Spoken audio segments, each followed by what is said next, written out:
रथ ready सारथी ready Charmala बंधा सरची से आगु को श्रीक्षेत्र दृश्य देखुंट केते मात्रा भक्तों भिड़ सकाळु आरंभ हो सारी श्रीमंदिर मुख्य प्रशासक अरविंद पाढ़ी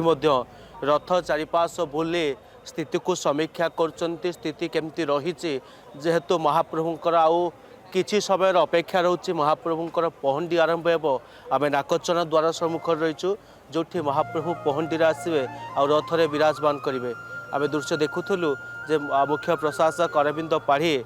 अधिकारी को धरी रथर चतुर्पार्श्व बुलुले स्थिति को परखुले जे किभली स्थिति रही रथ पार्श्व एवं महाप्रभु जेहेतु आउ किछि समय पर पहंडी आसवे गोटे पटे नाकचना द्वारा प्रस्तुत अपेक्षा सत्य जमी नाकचना द्वारा कर महाप्रभु से दिव्य मूर्तिंकर पहंडी को टिके भी देखापी निहाती भाव में अंपटे रथ भी प्रस्तुत होती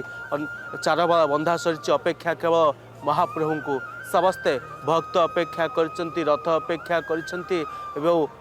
समस्त अपेक्षा करचंती महाप्रभु से दिव्य मुहूर्त को आपण देखुचंती नाकचना द्वारा किभली भाव में विभिन्न पुष्प सज्जित होती समस्ते महाप्रभुंकर अपेक्षा रही एवं केतबे से महाप्रभु निर्देश हेबो एवं महाप्रभु पहंडी आरंभ हेबो महाप्रभु को पहंडी हेबो भक्त भगवान गोटे अपूर्व मिलन देखा मिल एवं भक्तों प्रबल भिड़ श्रीक्षेत्र में जमिला महाप्रभुंकर बाहुरा यात्रा समस्ते सामिल होगापाई दूर दूरांतर भक्त श्रद्धालु मैंने धाई आसछंती महाप्रभु को टिके चर्म चक्षुरे रथारूढ़ चतुर्धा मूर्ति को टिके चर्म चक्षुरे दर्शन करने ए विश्वास भाव निश्चित भाव में श्रीक्षेत्र आज परिलक्षित होते भक्तटीए व्याकुलतार सहित आड़प मंडप प्रभु को काली शेष दर्शन कर समस्त अपेक्षा कर जो भक्तटीए आड़प मंडप महाप्रभु को दर्शन कर समस्ते भी अपेक्षा कर महाप्रभु को रथारूढ़ चतुर्धा मूर्ति को दर्शन कर सानिध्य लाभ करने अंपटे आपण देखुं जो दृश्य गुंडीचा मंदिर नाकचना द्वार से द्वार देकी महाप्रभु पहंडी आसवे चतुर्धा मूर्ति हरिबोल हुलहुली पूरा श्रीक्षेत्र में प्रकम्पित हो महाप्रभु पहंडी आरंभ हो आपन को शुणा मिल से दिव्य शब्द से दिव्य मुहूर्त देखा मिल घंटा घंटा काहाली पूरा प्रकम्पित हो श्रीक्षेत्र श्रीगुंडीचा मंदिर शरदा बाली निहाती भाव से अपूर्व समय को समस्त दिव्य मुहूर्त को दिव्य समय को समस्त अपेक्षा करते महाप्रभु पहंडी को चर्म चक्षुरे दर्शन करने आपड़ जानते महाप्रभु पहंडी जो आरंभ हो से निहाती भाव में भक्त मानकर उत्साह उद्दीपना आहुरी बढ़ीज कारण महाप्रभु ही भक्तों को दर्शन करने रथारूढ़ चतुर्धा मूर्ति पहंडी विराजमान करेंगे रथ उपर को निहाती से समय ही समस्त स्मरणीय आ दुर्लभ समय ही हो महाप्रभु दर्शन करने भक्त मान जो आतुरतार सहित परशंख ठारू गुंडीचा मंदिर शरदाबाली पर्यंत अपेक्षार अच्छा समस्ते निहाती भाव में से मुहूर्त आ किछि समय अपेक्षा रही मो सहयोगी प्रियदर्शन जमती नीतिकांति संपन्न समय कथा कहते निहाती भाव समस्त से नीतिकांति को अपेक्षा रही जहाँ प्रशासन निष्पत्ति रही अपराह 4टार ही रथ टणा कार्य आरंभ हो जेतु आसंता काली रही महाप्रभु से दिव्य दुर्लभ सुनावेश नीति निहाती भाव में प्रशासन गोटे बड़ चैलेंज रथ त्रय श्रीमंदिर सम्मुख में किभली पहुँचब से नीतिकांति शल किभली भाव में संपन्न हो महाप्रभुंर रथ किभली भाव में शल टणा आरंभ हो से सबू को लेकिन प्रशासन पक्ष व्यापक व्यवस्था बाहुड़े रथ श्रीमंदिर सम्मुख में लगे काली कालीर जेहेतु सुनावेश रही प्रबल भक्तों समागम हम महाप्रभुंर सुनावेश देखा लगी तेणु यथाशीघ्र रथ को श्रीमंदिर में किमिति सम्मुख में पहुँचापर गुरुत्व आरोप कर विश्वजित रही विश्वजित श्रीक्षेत्र एवं भक्ति भाव में पूरापूरी उछुली पड़ी भक्तों गहली चली लगिला समस्त अपेक्षा केतबेले पहंडी आरंभ हो एवं महाप्रभु आसी रथरे विजय करेंगे विश्वजित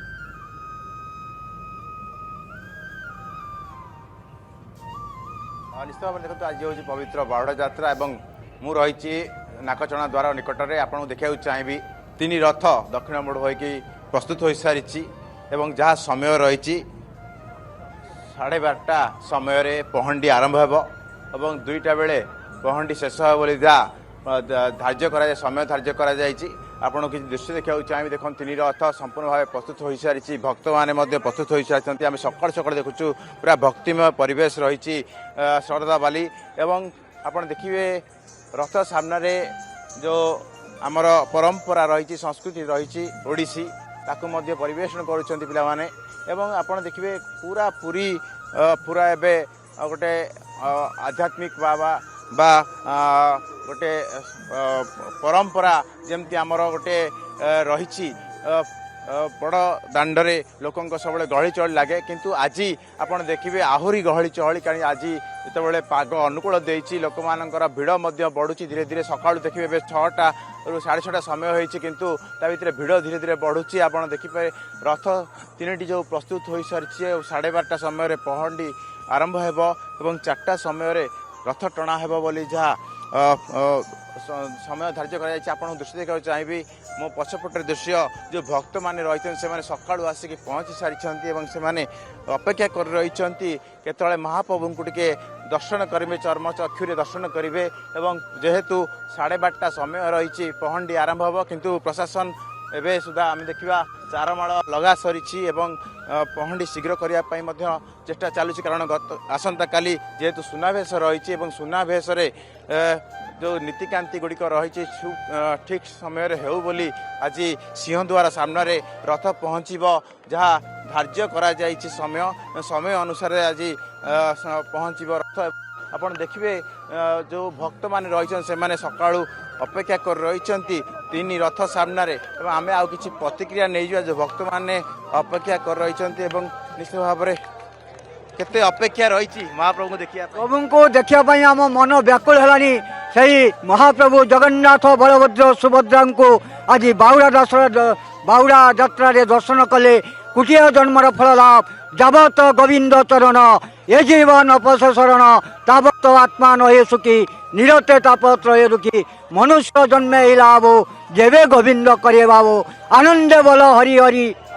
आ किसी प्रतिक्रिया नवा सर कोट आछंती आज्ञा मो गंजाम जिला हाथीगोड़ ग्राम आसती सर मो ना सकाळ अपेक्षा करिसंती 12:30 पहंडी आरंभ हो किंतु अपेक्षा टी रही महाप्रभु को देखिया पई निश्चय सर भगवान दर्शन हेले बहुत पुण्य मिले भगवान आशीर्वाद जार रोम मूल कोटि कोटि ब्रह्मांड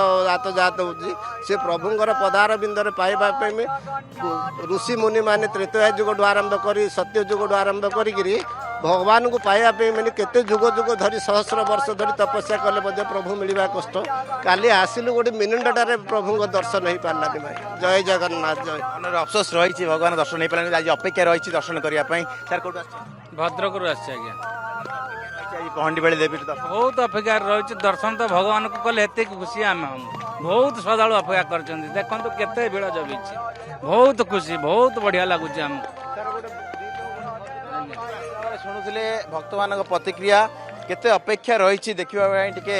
महाप्रभु को जितेबाला पहंडी आरंभ हो चतुर्था मूर्ति की देखापी लोक मैंने सका सका अपेक्षा करी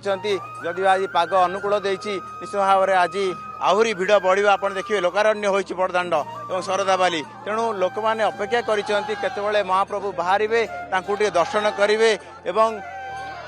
आज जेहेतु बाहुड़ा रही 9 दिन नीलाखिला सारी आज महाप्रभु पुणी थे रत्नवेद को फेरवे तेणु जो कार्यक्रम गुड़िक रही आज सका मंगला आरती आरंभ होता है विभिन्न देवनीति रही देवनीति सरिया परे पहंडी नीति आरंभ हो पहंडी पर छेरा पहरा ये सब विभिन्न कार्यक्रम रही 4टा समय आज रथ टणा कार्यक्रम रही जहाँ प्रशासन पक्षर सूचना दी जाए।